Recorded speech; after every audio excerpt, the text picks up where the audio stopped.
welcome to Your Family Dog, a podcast dedicated to helping families love living with dogs. Hi, and welcome back to Your Family Dog. I'm Julie Fudge Smith, and I'm here, of course, with the fabulous Tina Spring.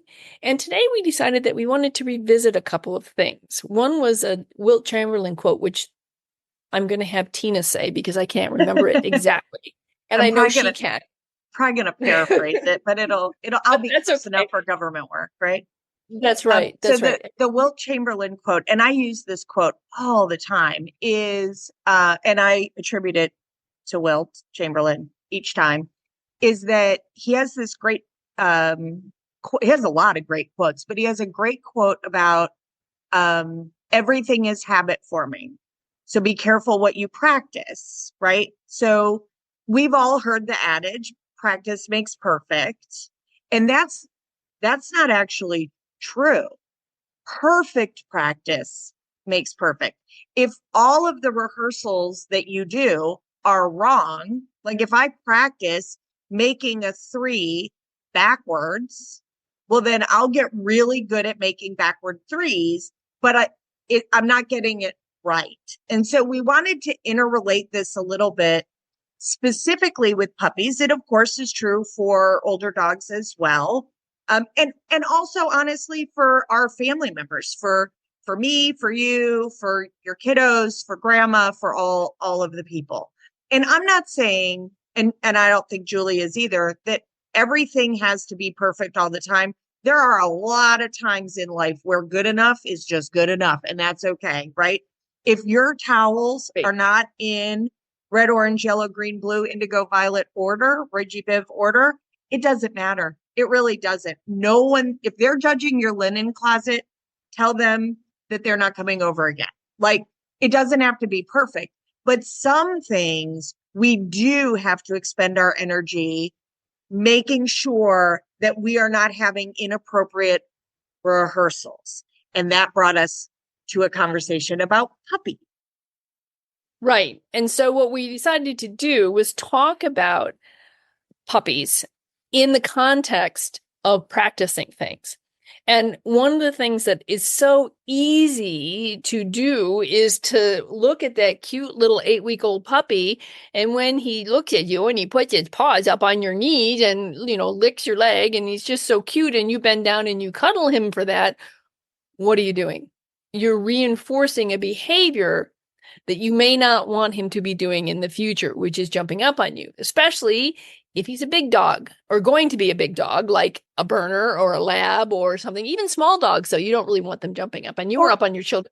Or if you're someone who has a lot of really nice clothes that are important to you and you wear white and you don't want to be dirty all the time, right? Like there's all sorts of There are people like that in the world? Because I haven't been. I don't know. I'm getting close to that person in a long time. So here in Georgia, it's 86 today, right?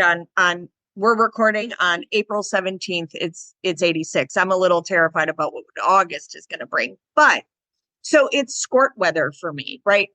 The skorts look a little bit dressier for teaching than just, you walk in your dog trainers in shorts. Usually they have pockets, which make me very happy. And so I don't want my legs all scraped up from puppy toenails or adult dog toenails. I would prefer not to have, scratches all over me. So sometimes as we're transitioning, right, if all winter your puppy was jumping on you because you were wearing denim jeans that protected you and your kids, and now we're headed into short weather, suddenly for that puppy, they're getting a response from us that has some pretty big feelings associated with it because we might be getting dirty or uncomfortably, scratched or injured. Not like seriously injured, but injured. Right. But on the other hand, if you are an older person with very thin skin and you're on a blood thinner, absolutely, this could be a serious wound. And so so if you want to take Boomer or Sparky or Beefy or whoever your dog is to visit grandma, you want to make sure that they're not going to cause damage to either grandma or any of grandma's friends in the nursing home. Yeah. And actually, the lesson that I have immediately following us recording the podcast today is a young woman, college age, who has um, like a, I don't know, like a 5-year-old dog.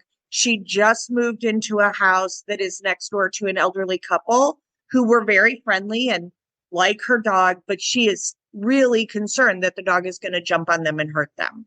So this is all part and parcel of what I do all day long, is helping people set their dogs up for success. And that's what I'll be talking about with that customer and what I'm going to talk to y'all about today. So first, I will say I talk people out of puppies all the time, constantly.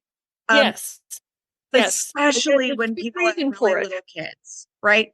If you have a crazy busy household, if you're going 6 directions with 4 kids, if you're feeling like you don't have time to pay attention and to get laundry done and to like feel like a human being, then likely a puppy is an awful idea. And one of the, people are always saying to me, well, I want my kids to experience a puppy. I'm like, why? Why? This puppy is not going to be a puppy that long. Like, they're going to have a lot more experience with an adult dog. And we can go and get an adult dog that adores children and is already trained. We can do that pretty easily. It doesn't mean that when a dog is available for adoption, that there's necessarily anything wrong with them.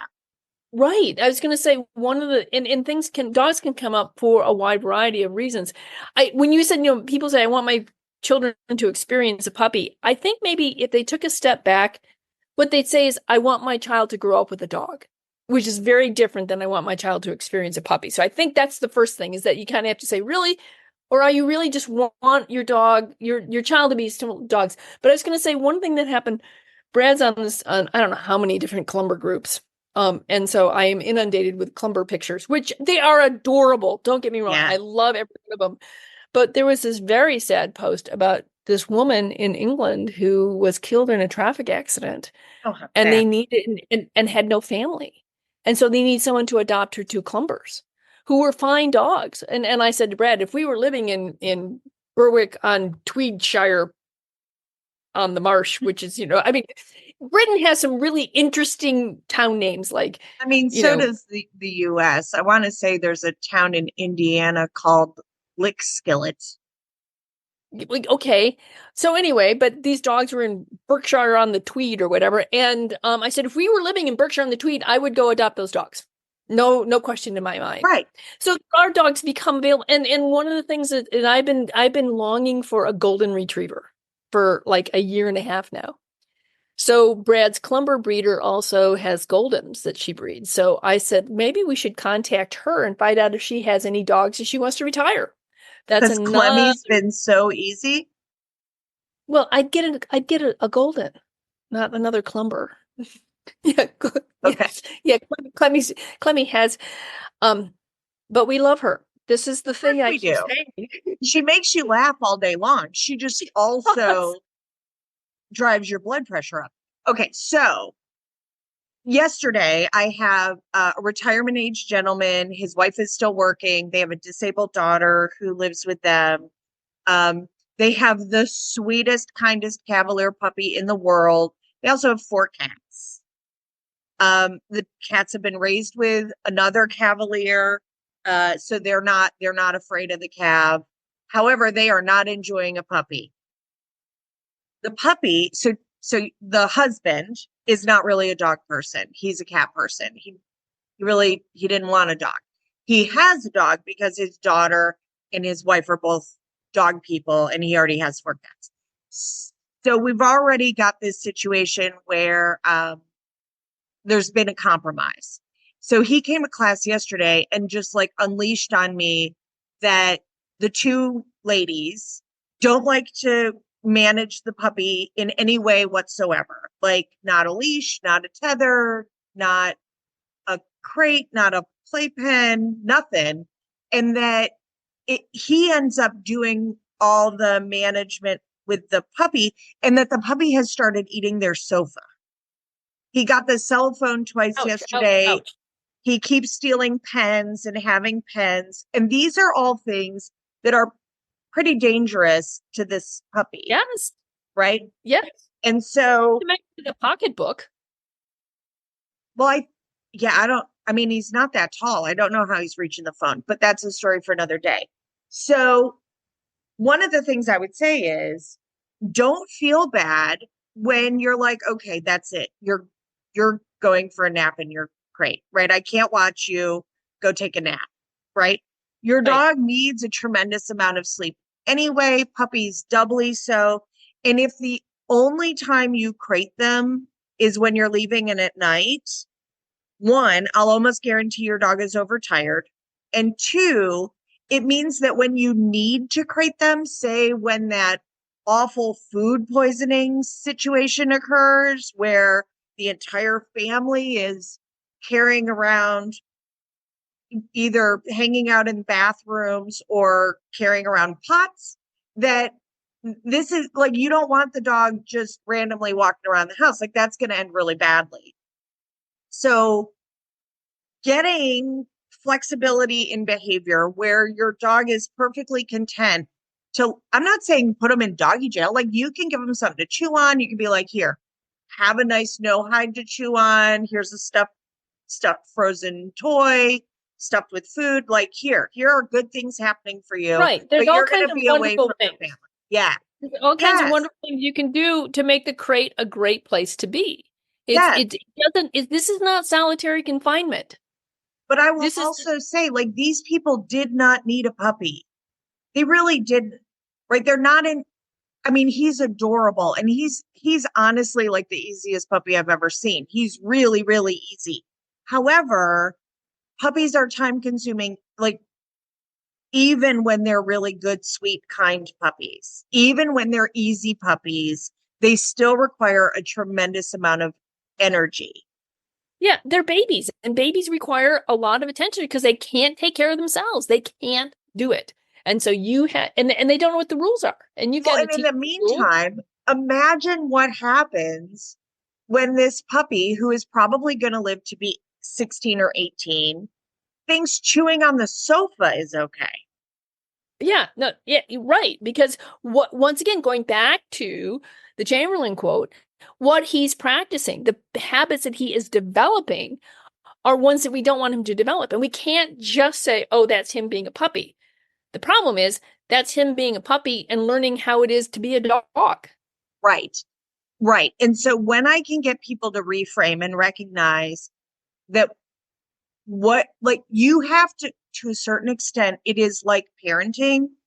When we have a dog or a puppy, our goal is to set them up for success so we don't have to watch them like a hawk the rest of their lives. So there's a reason we don't have foxes in our house. But if you let a puppy go rogue, you're going to have a fox. Yeah, right? You're going to have a dog that puts their mouth on everything and chews everything and gets into everything. And it's dangerous for the dog and it's dangerous for your family. And by the way, this does not just mean chewing on things. It's house training. It's going for a walk and following your puppy when they're pulling you, or your dog when they're pulling you. It's jumping on people at the door. It's putting their feet on the edge of the table when you're eating dinner. It's counter surfing. It's knocking the trash can over. It's all the mischievous things that dog. So, ladies, you're talking about Clementine.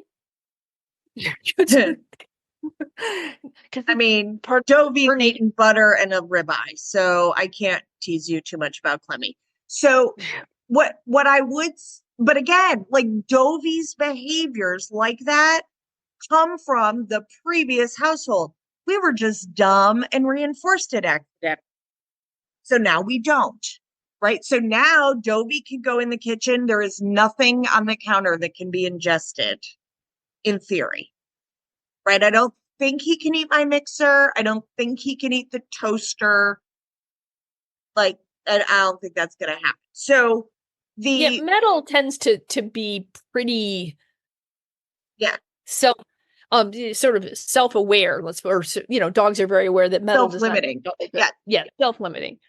So I think that as a trainer, this is one of the hardest things to help a family grapple with, your puppy, your dog is learning like your children with every single repetition. Even if you're tired, even if you're hungover, even if you have a headache, even if you're in a hurry. And so the more that you can be cognizant of that and really think in terms of not, well, I'm just going to hurry so we can get this walk in around the block, and your dog pulls and barks and carries on like a lunatic the whole way. But instead, think to yourself, it would be better that for that 30 minutes, we successfully, politely walk up and down the driveway so that one day in the future, when I have the bandwidth, I can work on my dog reacting to the dog that barks behind the fence at my dog every single time we walk by. Right. And the more you practice in an area, for example, I was working with a client who had a German Shepherd, and she really needed this dog to walk nicely. So I gave her some parameters. But one of the things I said was, you can't leave the driveway and start walking down the sidewalk until you can go up and down the driveway several times with the dog right next to you, so that you're in a very low distraction area. And as soon as you can do that, then we can start adding, 5-10 feet at a time down the sidewalk. But you have to establish the routine before you start expanding the boundaries within which we can practice this routine. Well, and I would say, like, if on your walk, some of this stuff is really easy if you just take the time, right? If I go from a low frequency reinforcement rate, so here you get a piece of string cheese, like every 30 seconds, when we're on the part of the walk that is easy for the dog to navigate, as we approach the house with the dog that loses its mind behind the fence, I'm going to physically slow down. I'm going to increase my reinforcement rate. So the frequency of reinforcement is going to happen much on a much higher level. I may even cross the street to give my dog more space. And the exact moment where my dog goes, wait, I think we're going near that house. When something changes for my dog, I'm going to hold and wait. I'm going to wait for my dog to settle. We're going to turn around. We're going to go the other way. We're going to come back to that spot again. So we're going to take a little mini break. We're going to see, like, are you okay at this spot right now? Right. What you need to remember is that this is a process by which you gradually, and I do mean gradually, increase the level of distraction or difficulty. And in proportion to that, you also increase the level of reinforcement. So that what you're saying to the dog basically is, I know this is really hard for you. And because it's hard, you can anticipate that I'm going to pay you well for doing what I want you to do. Well, and more than that, I'm going to advocate for you that I'm not going to throw you in the deep end of the pool when you don't know how to doggy paddle. Right. And so part of it is that I also know the instant where I perhaps pushed this too soon, that it doesn't matter how many full chickens I had to shove into their face. If they can't turn and look at me, they can't respond, then I pushed you too far. So let's back way up, calm ourselves down, do something successful, and try another time. And so I sometimes try to say, okay, if you were walking with a toddler, right? You have to adjust your speed to the toddler. You can't ask them to run around the block, right? Absolutely. Secondly, if they get to something where, for example, a dog is behind a fence, freaking out at your kid, are you going to keep marching them closer to it? No, you're not. At least you because I think the last thing that I think most parents will recognize, that the way to teach a child to not be afraid of a barking dog is not to throw them at the barking dog. I think most parents understand that the way to teach a child that it's okay is to back up, give them some space, and reinforcement. Hey, look, see, nothing bad's happening. Did you see that dog over there? Nothing bad happened. Exactly. Right. we're not going to get any closer at this point. I understand that this is scary for you. Let's move on to something else. Does it mean that you might have to turn around and walk the other direction? Sure, but you're Absolutely. not always going to have to do that. The same way that one day your toddler will have legs long enough and motor skills sufficient that they'll be able to walk around the block with you and you won't have to slow down for them. Your dog, if the moment something happens that the dog has an emotional shift, if in that moment you are aware of it and you adjust, you will get further faster. And your dog won't rehearse losing their marbles, walking past Rufus, the Ibizan terror hound, who's threatening to kill him the whole time from behind the electric fence that is shocking the dog. Right. And informing that dog's decision. Right. So I think what this is all about is that you just, part of it is that I sometimes say to people, is there something that you're scared of? For example, if spiders, for me, it would be snakes, as we discussed in the last episode, or one of our last episodes. Is it the way to get somebody used to something that they're afraid of is not to flood them, not to throw them into a pit of snakes or a pit of spiders. Instead, what you want to do is you want to reassure them they're okay, make sure they feel safe, and slowly introduce to them. Perhaps the first thing you introduce to them is a plastic spider or a plastic snake, so that, they begin to understand. So it's the same thing with your dog. Is you're teaching your dog how to behave. Ask yourself, if this was a brand new situation for me, if I was certainly sort of deposited here from planet dog and I didn't speak the language and there's all this stuff going on around me, how would I want to be treated? And I think that people go, oh, okay, well, when you put it that way, yeah, this could be really, really hard. Exactly. So the moral of today's story is that we want you to think about where inappropriate rehearsals might be happening. And then we want you to think about how you can either get in front of it, meaning, right, if your dog thinks it's great fun every morning to grab one of your slippers and run through the house while you're yelling at him, chasing him, that might be fine on Saturday morning when you're feeling great and you got to sleep in. It's probably not going to be great when you have a headache and a stomach bug. So let's stop the rehearsals, right? And there's lots of ways to do that. You could teach the dog a drop it cue. You can have a special toy that when you get up in the morning, you give it to the dog and they get to run around the house with it. And you make a great big deal out of it for them instead of your slipper. It can be that you decide that is going to be the sacrificial slipper and you will never wear that slipper again. And you don't care. Your dog that would be the Clementine plan. Just give her the sacrificial slipper and call it a day. Right there. You have lots. And by the way, kids and dogs give us 10,000 repetitions to get it right. Oh, absolutely. I remember thinking with my kids, even if I did something, if I handled a situation incorrectly, there was a virtual 100% guarantee that I would get a second chance at this. Absolutely. And even if I handled it correctly, I probably would get a second, chance. You'd get the opportunity to screw it up next time. So that's absolutely, because I'm sure you were a better parent than I was. No, I wouldn't call. I tried to be a really good parent. And I know most people try to be a really good parent. All the situations where you're infuriated with your dog, likely you can make some adjustments and that source of frustration will go away pretty quickly.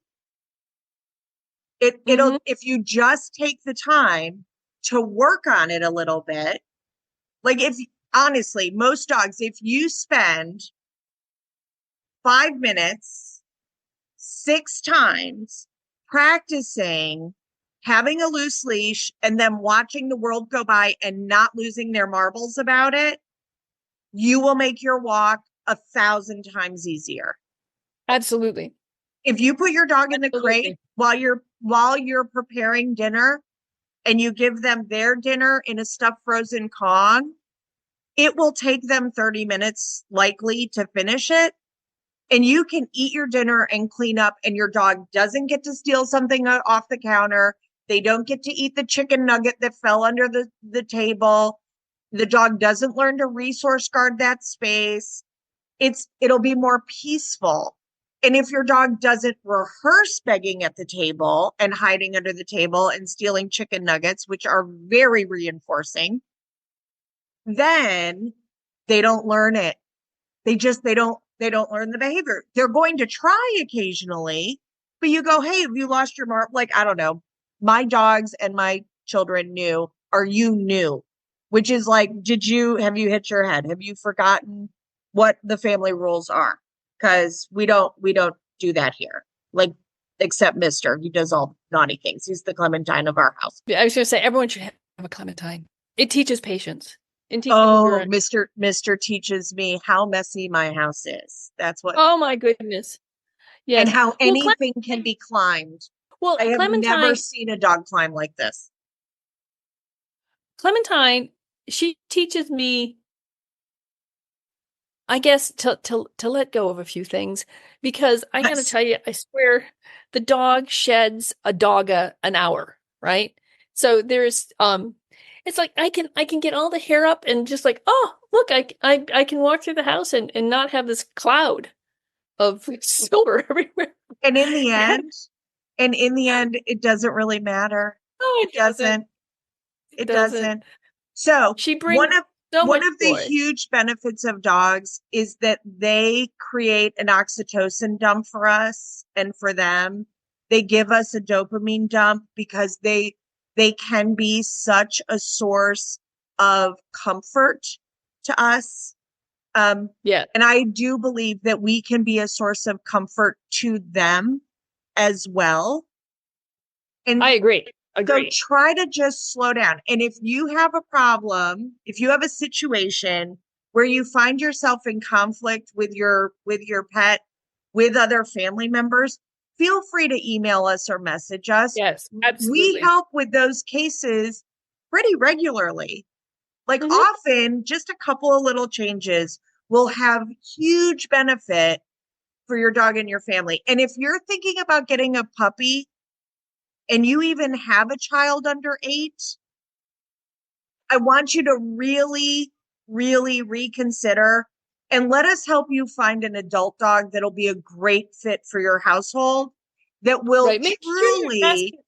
that will feed the love affair that you want for you Right. and for your family with a dog. Right, because what we want you to do is maybe take a step back and ask your question: why do I want a dog? You know, or why do I want a puppy? You know, what is it that I'm looking for?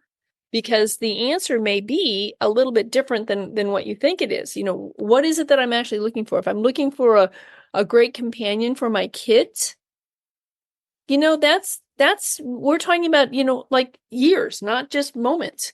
And that you can build a great relationship. I just think, like, Zuzu came to me at 16 months of age, and it was enchanting. It was absolutely wonderful to have a dog who is housebroken, and we couldn't be more bonded. People think, well, you know, I'm just not going to bond it. That's not true. I think that you can bond very well to an adult dog, and I don't think you have to have a puppy. So You know, today in my memories, popped up when Scruffy Dog was sadly beginning pneumonia that cost him his life. He had COPD from a situation that he lived in previously. We didn't know that.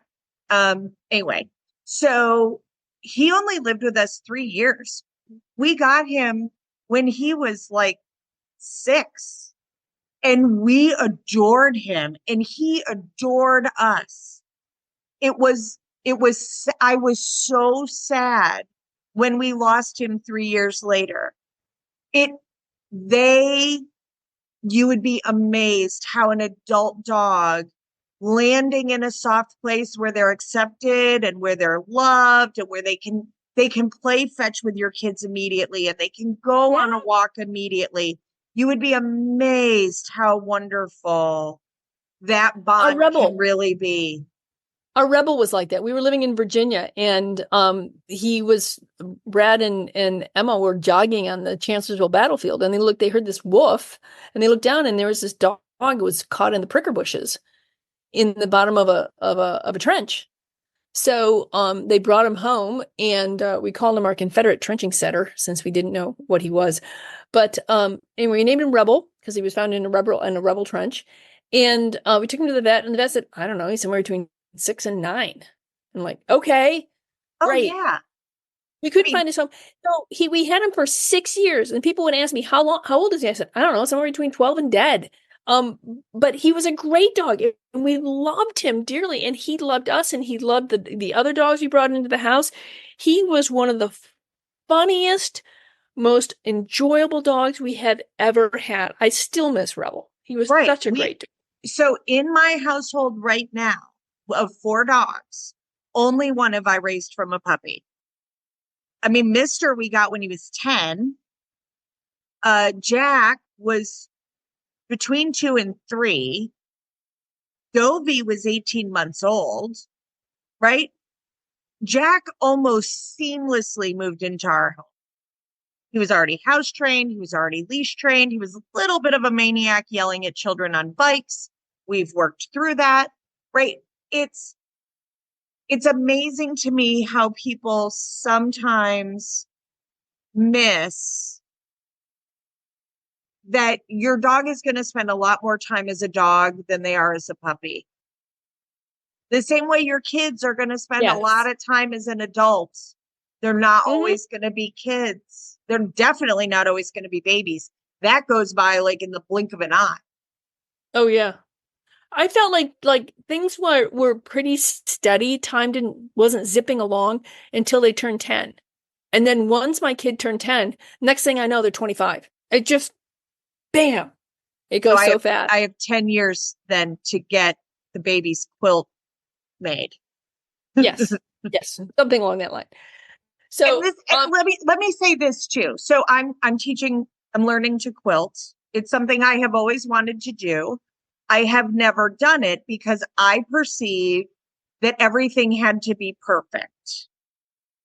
I am learning that good enough is good enough by moving through this relatively steep learning curve.